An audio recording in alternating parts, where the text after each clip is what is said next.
Those who serve will be loved and remembered when those who cling to power and privileges are long forgotten. End of an era, a kingdom unites to give its queen a spectacular farewell. Beyond the pomp and ceremony of the Queen's final journey, we take a look at an ode who must serve the Queen to the grave. They want to do a cost settlement. That cost settlement could be government side education. They want to go out of work. Why can we ask? Door not shut on federal government ASU settlement. Hello and welcome to the Network News on NTA. I'm Naja Atutijani. And John Adams joins us from Lagos. Do remember to join us live on our website nta.ng/live, as well as our other social media platforms displayed on the screen. Queen Elizabeth II's coffin has been lowered into the royal vault in St. George's Chapel on the grounds of Windsor Castle. During the committal service, the imperial state crown and the orb and scepter from the Queen's coffin before it was lowered into the royal vault, while Lord Chamberlain, the most senior member of the royal household, symbolically broke his wand of office and placed it on her coffin. Uche Ugochukwu reports. King Charles III laid a somber procession behind his mother's coffin from Westminster Hall to the Abbey.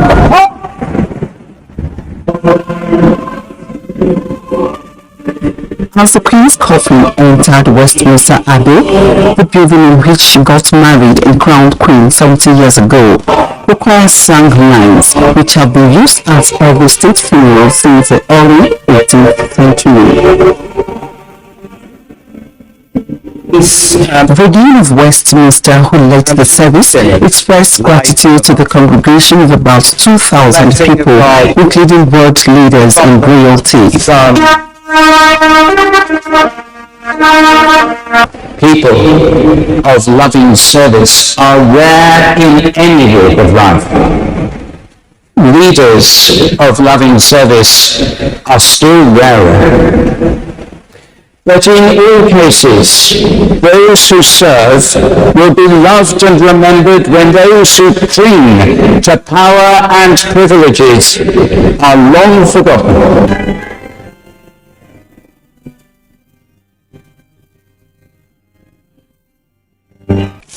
The Queen's coffin proceeded to Wellington Arch at London's Hyde Park corner to the solemn toll of Big Ben for a more intimate commuter service at Windsor Castle. A smaller scale event held in Westminster, attended by a few congregation, after which the Queen's coffin was stripped of the crown jewels and lowered into the royal vault in St. George's Chapel in the grounds of Windsor Castle. The Queen is buried after a more intimate private family service.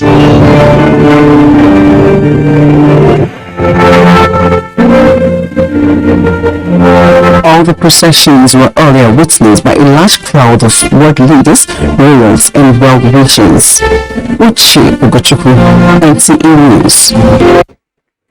Meanwhile, the coming together of leaders from different parts of the globe to celebrate the life of late Queen Elizabeth II and attend her funeral is a show of solidarity and goodwill by people from various backgrounds and a testament to the brotherhood of nations. Professor Oshimbajo stated this in London during a media chat with journalists after attending the state funeral service of the late Queen at Westminster Abbey.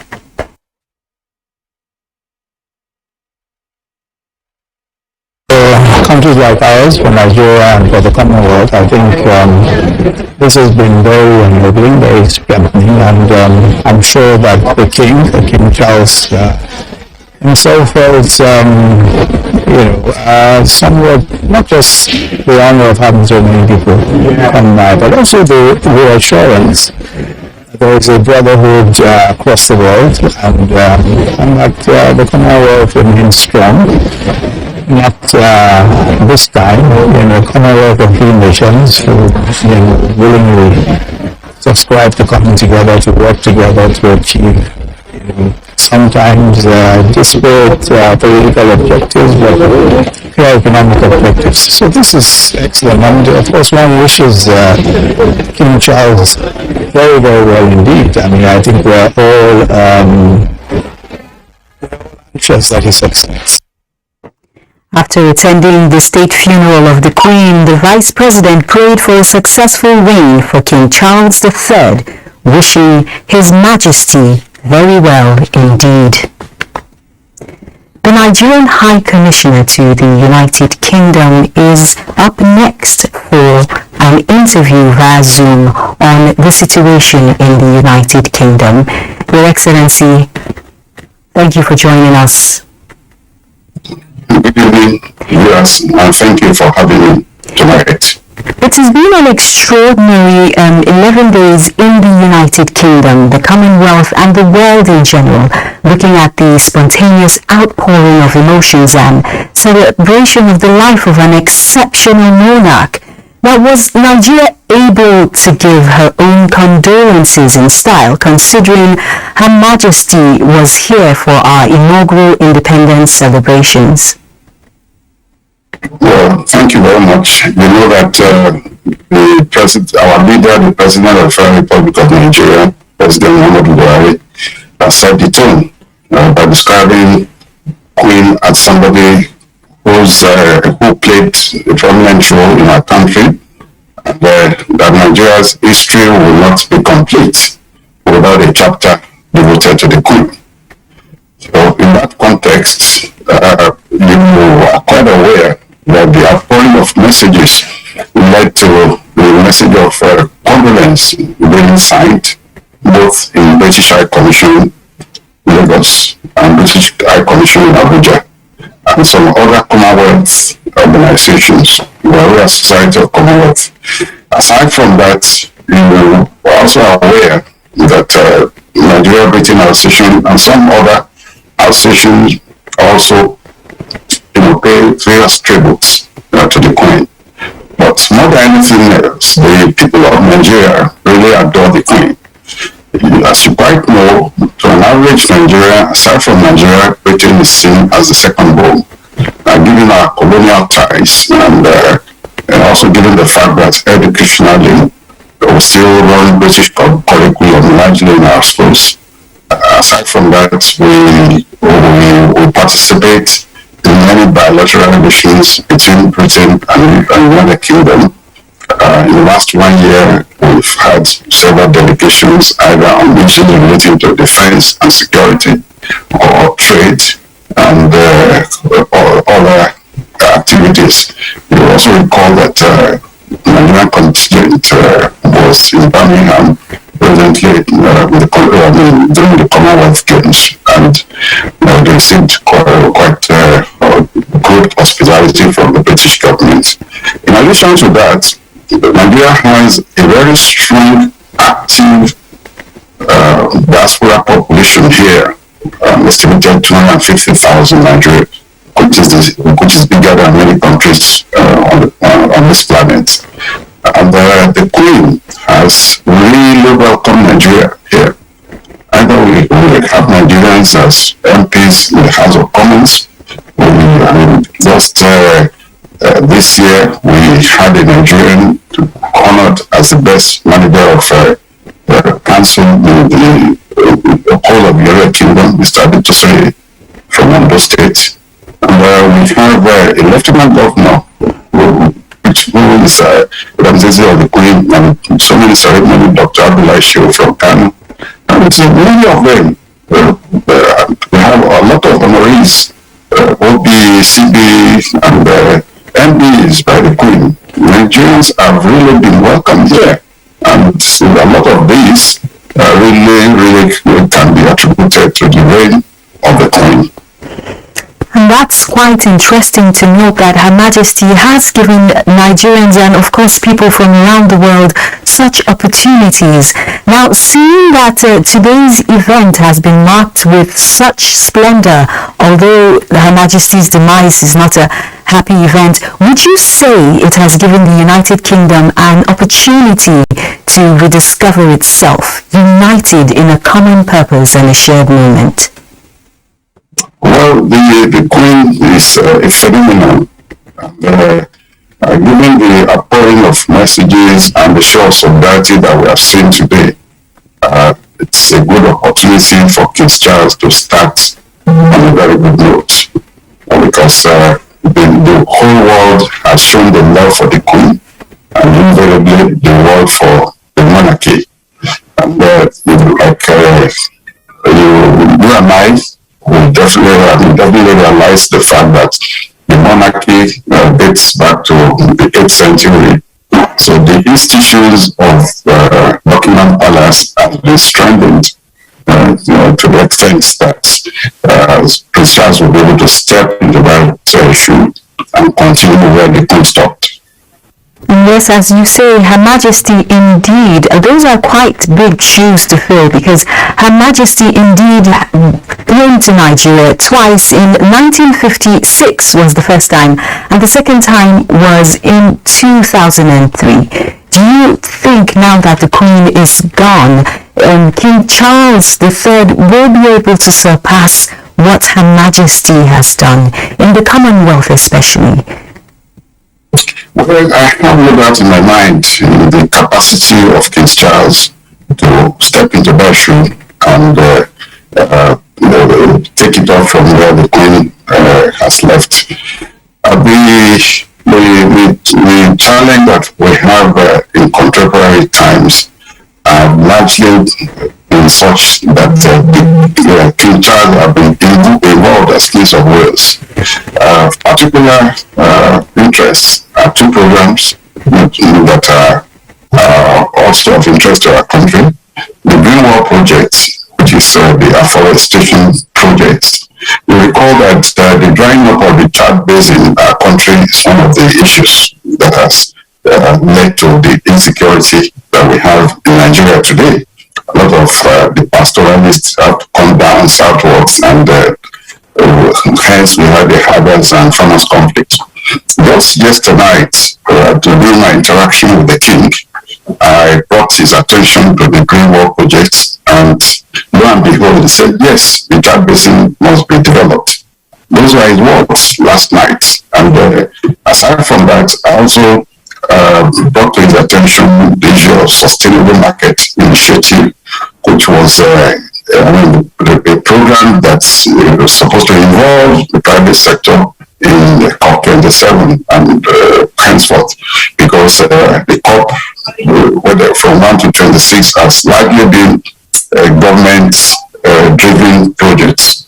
And the world we live in, the private sector play a very prominent role as operators of the economy, given the fact that the regulators have been running the show, Prince Charles then, now King Charles, the way that the private sector must be involved. I was present at Kigali on this sustainable. I'm sorry, Your Excellency. I'm sorry. It seems I'm going to have to cut you off there. We might have to invite you again, though, to shed more light on this. It's quite exciting to know that you have been talking with His Majesty. And as the saying goes, long live the King. Thank you for your time. Thank you so much. Thank you for having me. I've been speaking with the Nigerian High Commissioner to the United Kingdom, Sharafat Olatunji. Now, Ishola. Now, in Yoruba tradition, when a king dies, one of the senior aides closest to the king will also be chosen to die on the king's journey to his ancestors. Such a senior palace official is referred to as Abobaku. In the United Kingdom, that position of most senior aide is Lord Chamberlain. Following the death of Queen Elizabeth II, Adebola Brooksland examines what becomes of him and his office as the Queen is laid to rest in the United Kingdom. The Abobaku title, which literally means he who dies with the king, depicts one of the ancient tradition of the Yorubas. Observing the tradition, the Abobaku will have to die by any means after the demise of the king or regents. Despite modernization, observers say the tradition still exists. Many of these things are shrouded in utmost secrecy, utmost confidentialism, indifference, and in reverence to the cultures and traditions of the people. That's why you find this commonality between what is transpiring in Britain and what has been transpiring in Nigeria as well. 60-years-old Baron Parker, the most senior staff of royal household, who can be likened to the Abobaku of England, was the Director General of the Intelligence Service from 2013 to 2020 before he was appointed by the late Queen as the new Lord Chamberlain. As part of the tradition, the Lord Chamberlain supervises the removal of the imperial state crown and the sovereign's orb and scepter from the top of the coffin by the crown jeweler, separating the Queen from her crown for the final time. The breaking of the white staff signaled the end of Lord Baron service to the sovereign as her most senior official. Baron Parker, the Lord Chamberlain, will step aside as one of the aides in the palace. Adebola Brooksland, NTA News. Thank you, Adebola. Let's take our first break. Thanks for staying tuned. Ahead of the formal opening of the general debate at the 77th session of the United Nations General Assembly on Tuesday in New York, President Muhammadu Buhari has convened a strategic meeting with key members of the Nigerian delegation towards achieving a successful outing. State House correspondent Adamu Sambo reports. A watershed moment, transformative solutions to interlocking challenges is the focus of this year's General Assembly. National statements by heads of state and government and subsequent debate at plenary will, amongst others, center on the war in Ukraine, the energy crisis, climate action, ending the COVID-19 pandemic, and transforming education. For President Muhammadu Buhari, who is taking the floor on Wednesday, August 77, is certainly his last outing as elected leader of Nigeria.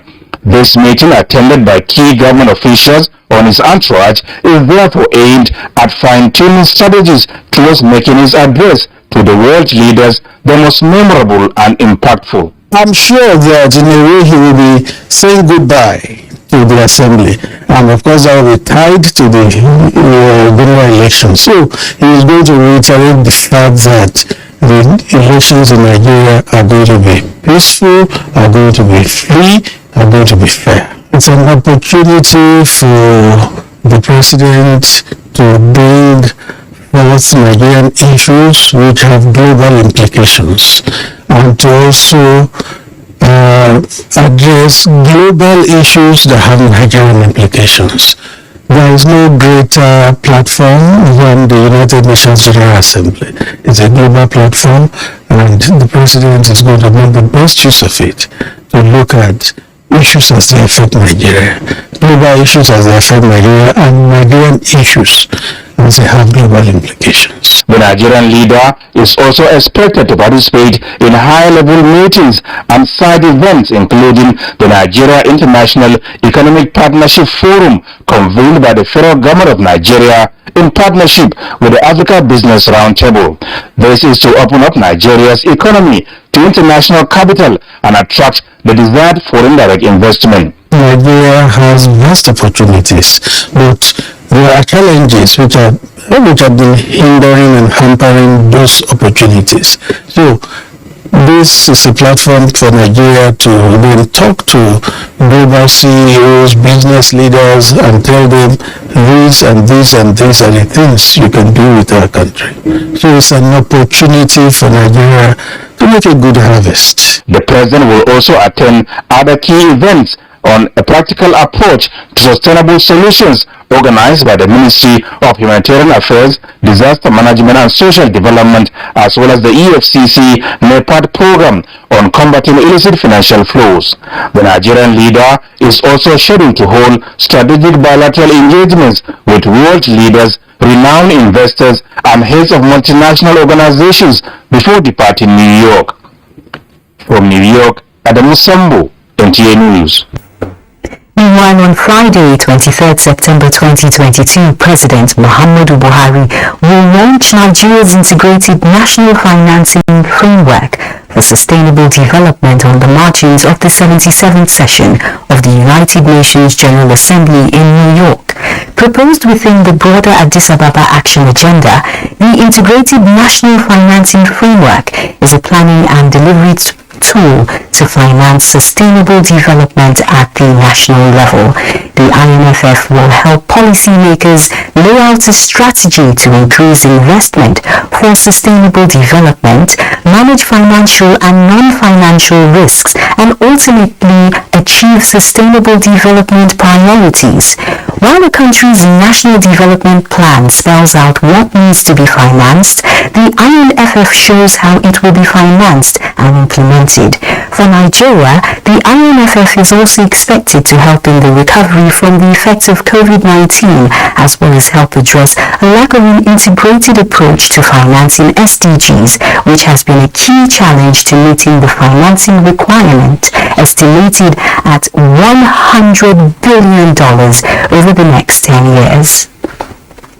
And Nigeria's desire to meet its internally generated revenue target is fast receiving attention of global partners and key stakeholders in effective tax administration. The 8th IGI Peer Learning event facilitated by the Nigeria Governors Forum is driving the process. Abubakar Akwanga reports.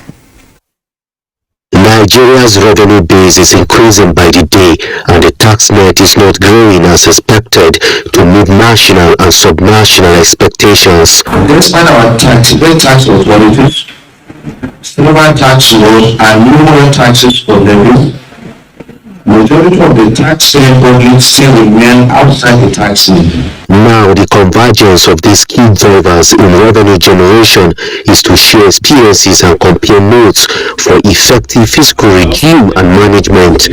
The team stems from our work over the last 8 years to strengthen domestic resource mobilization through our IGRO dashboard and help desk programs that have supported the use of evidence in tax reforms, advocacy, and technical assistance provision to states. Experts are building strong views on the impact of revenue in infrastructure development, debt management, job creation, and sustainable GDP growth. In 2020, 18 states increased IGR in 2020 by over 20%. If you do not build a local economy within your state, you cannot grow your IGR. I officially launched the Nigerian Governors Forum Public Finance Database. Nigeria's first national database for state-level public finance data. The public finance database is expected to strengthen compliance of revenue and services rendered in Abuja. Abubakar Akwanga, NTA News. The Senate and House of Representatives are set to reconvene plenary on Tuesday after 8 weeks of the annual recess. National Assembly correspondent Lami Ali brings us the latest developments from the lawmaking arm of government. The National Assembly is undergoing renovation. It's the first major renovation of the edifice since it was first put to use in 1998. The Senate and House of Representatives chambers used for plenary have been stripped bare and are being redesigned. state of the art. We will be, at the end of the day, be proud to have chambers that match the best standards all over the world. And this is not for the benefit of even this 9th Assembly. It's for the benefit of the 10th Assembly. The renovation is expected to be completed in August 2023, which is why temporary venues have been provided for plenary. As the Senate, Conference Room 022 is the temporary chamber, while rooms 028 and 231 are to be used in the House of Representatives. The National Assembly is also ready for the annual ritual of receiving Mr. President as he comes to present the national budget proposal for 2023 with high expectations. For the presentation of the 2023 appropriation budget estimates. And we expect that the President will be doing that in the first week of October, even though it may not be taking place here. Budget will be the last budget of the Buhari administration. It behoves on the legislature and the executive to make sure that all the projects that were initiated by the present administration are brought to its logical conclusion. The Green Chamber, which since 1999 has served as venue for this exercise, is out of use. This has left management of the National Assembly scouting for an appropriate venue to host Mr. President. From all indication, the arcade may be the last option. From the National Assembly, Lami Ali, NTA News. The High Court of the Federal Capital Territory sitting in Abuja has restrained Cranberg Construction Company Limited and 4 others from further interference with the contract of the 32-kilometer east end wing of the 107-kilometer proposed Ibadan Ring Road. The presiding judge, Justice Josephine Obano, gave the order in a ruling on an ex-parte application filed by the council to ENL Consulting Limited. Dele Atumbi reports. The legal tussle ensued following the alleged unlawful revocation and the reaward of the 32 kilometers east end wing of the Ibadan Circular Road project in Oyo State by the Oyo State government. In the statement of claim, the claimant, ENL Consortium Limited, told the court that the contract, which is now the cause of action, was awarded to it by the Abiola Jimobi administration in 2017 on contractor finance agreement basis. With the alleged unlawful termination of the contract, the Oyo State government reawarded the same project to Cranberg Construction Company Limited, which against the said agreement allegedly took over the same project site after being reawarded to it by the incumbent administration in Oyo State. The development forced the NL Consortium to seek the intervention of the court. In an interim order, the High Court of the Federal Capital Territory restrained the Abuja-based construction company, Cranberg Limited, the 2 owners of the company, the Oyo State government, and the Attorney General of Oyo State as defendants responded. The defendants in the matter were ordered not to interfere with the business of ENL Consortium on the project. However, a visit to the locus inco shows that construction work was being carried out by Cranberg. Contacted the Attorney General of Oyo State, Professor Oyewole, and the third defendant in the matter refused to comment, maintaining that the matter is sub judice. Before the alleged unlawful termination of the project, ENL Consortium had cleared 2 kilometers out of the 32 kilometers Ibadan Circular Road. A substantive matter has been adjourned till September 21, 2022 for hearing. In Abuja, Dele Atumbi, NTA News. And conflicts in their home communities have left them displaced for many years. Now they're living at the mercy of government and charitable entities.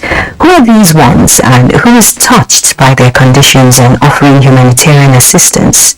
Let's find out from correspondent Ekene Ndulwe. The smiles and playful disposition of these little ones apparently do not reflect what they have been through and are going through. This camp in Kuchigoro, a suburb of Abuja, is home for about 3,000 internally displaced persons. It is Yusuf from Borno State has been here since 2014, and he says water and food have become a luxury. People lost many lives at the result of the outbreak of cholera last year. Even this year, they are now telling us that there is another outbreak.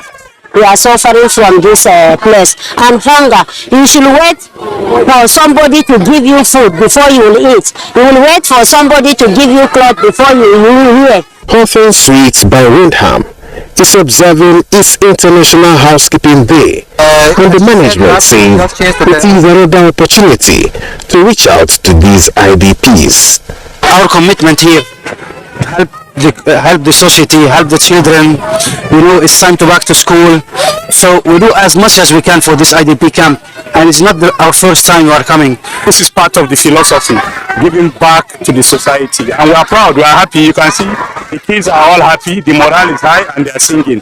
This is what we want, and it keeps us going. This visit is another reminder to spare a thought for the needs of those in IDP camps, and the joy that resonates from receiving relief materials is the satisfaction the management of Hawthorne Streets set out to achieve.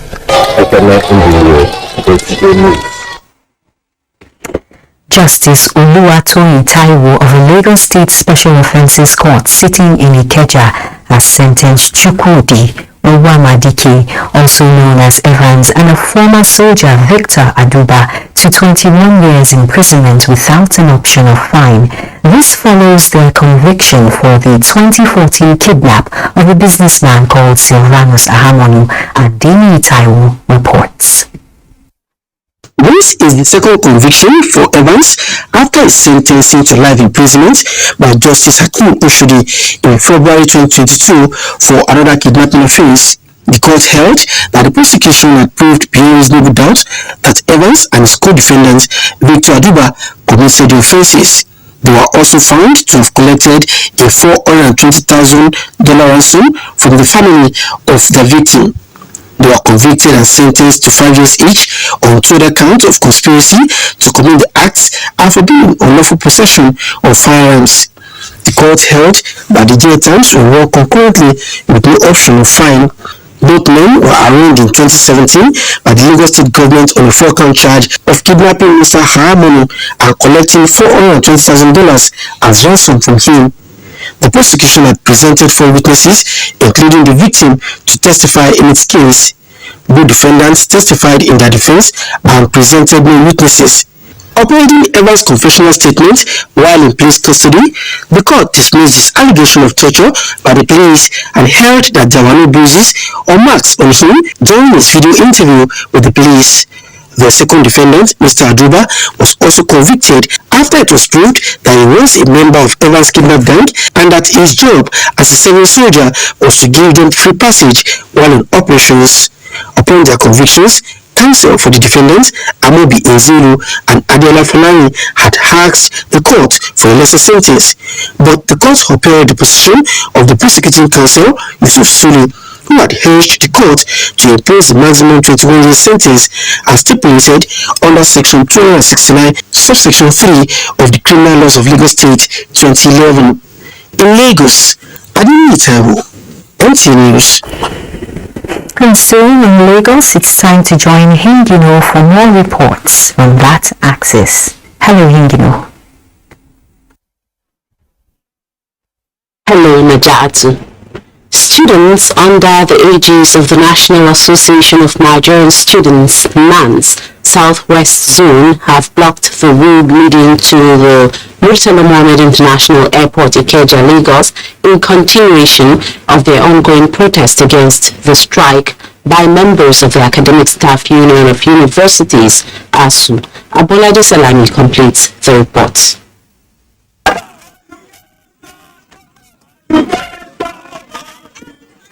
The students who were prevented from gaining access to the airport by security operatives took over the road, preventing traffic flow both in and outward from the airport.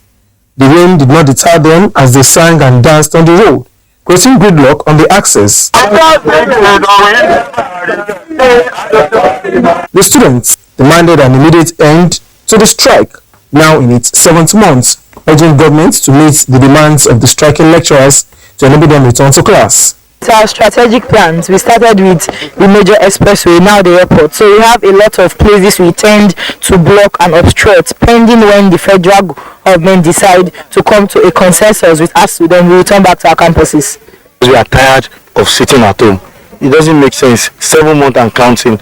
So far as we go and come back, just to give them time to also probably think and talk to us. For travelers trying to access the airport, it was a harrowing experience as the protesting students ensured that no vehicle gained entry. Today was losses for the airlines as most flights had to go empty. Some were delayed. Passengers also missed their flights. And when you can look at the destruction to flight today in Lagos, you could be putting that close about maybe 500 million. About the value chain within the travel industry. By commending the Nigerian police force for providing security for the protesters, the students, however, vowed to continue the protest on the airport road until their demands are met by the federal government. In Lagos, Abdullah Salam, NTA News.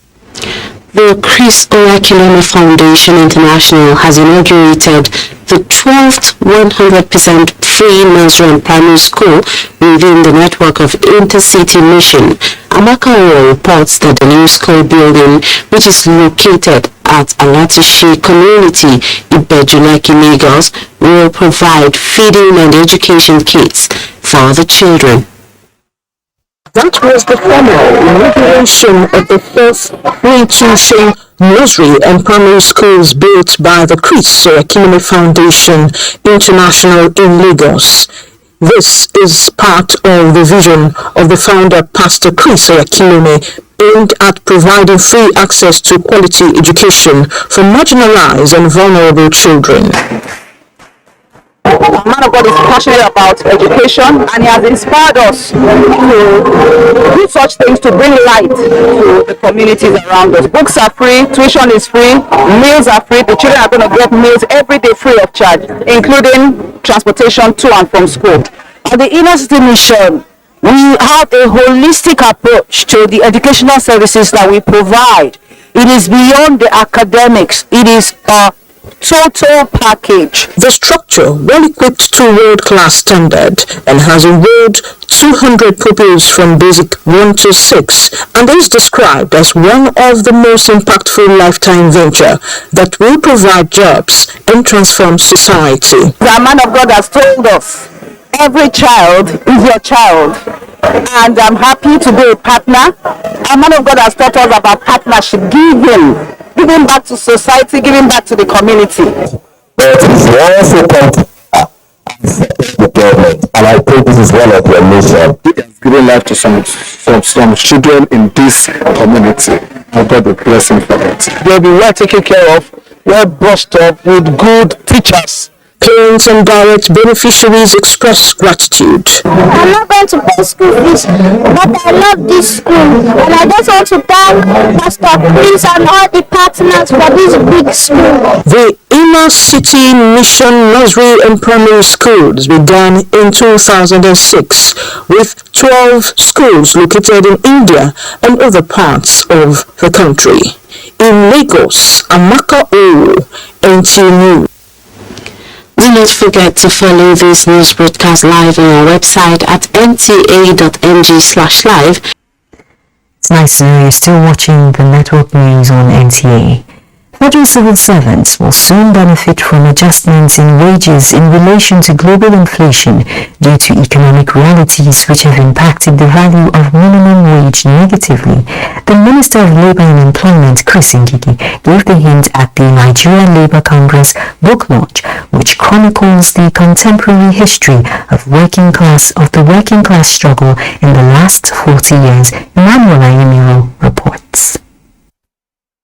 The launch of NSC book on history of working class struggles recollects the contributions of labor in the past, during the colonial era, the military, and the fight against bad policies of government at various times. The history, which is to shape the future, has been documented in 247 pages of 11 chapters to be freely distributed to libraries nationwide. We are here to celebrate not just a book, that chronicle the life of Nigerian Labour Congress, but also to honor the resilience of Nigerian workers and ordinary citizens who have continued to nurse the hope of a greater Nigeria.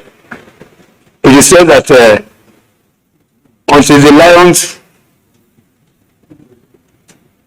decide to write their own history, only the history of the hunters will be believed. Let's make us different as labor leaders is that if you are grounded on those four values of labor, nothing in life will make you change.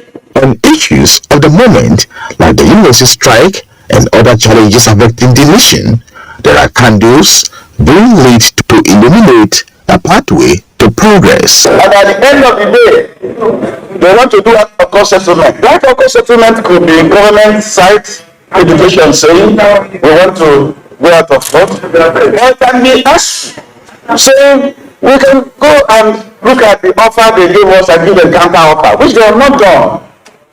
If they do that, like the protesters have come and said, we want to do counter offer. That counter offer can be done. And I told them to do it as fast as possible.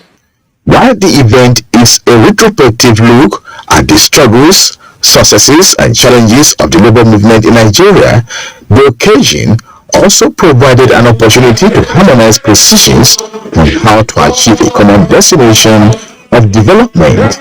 Emmanuel and NTA News. Now, just in the Lagos, the NDLA has organized a drug ring in a Lagos warehouse and seized 193 billion naira worth of crack in Lagos. The National Drug Law Enforcement Agency has also seized hard substances weighing 1.8 tons with a street value of worth 194 billion naira. The large consignment of cocaine is described as the largest in a singular seizure the National Drug Law Enforcement Agency has recorded in the history of the agency. Meanwhile, President Muhammadu Buhari has congratulated the chairman of the National Drug Law Enforcement Agency, Brigadier General Buba Marwa, on the successful operation of the agency, leading to the smashing of a drug ring and the seizure of 1.8 tons of cocaine. In a telephone call to the chairman of the Anti-Narcotics Agency from New York, where he's attending the 77th UNGA, President Buhari says the news of the recovery gladdens his heart. The president also expresses deep appreciation for the work the NDLEA boss is doing. The NDLEA has also announced the highest cocaine seizure worth more than $278 million and arrest of drug barons, including a foreigner, in a major operation lasting 2 days across different locations in Lagos.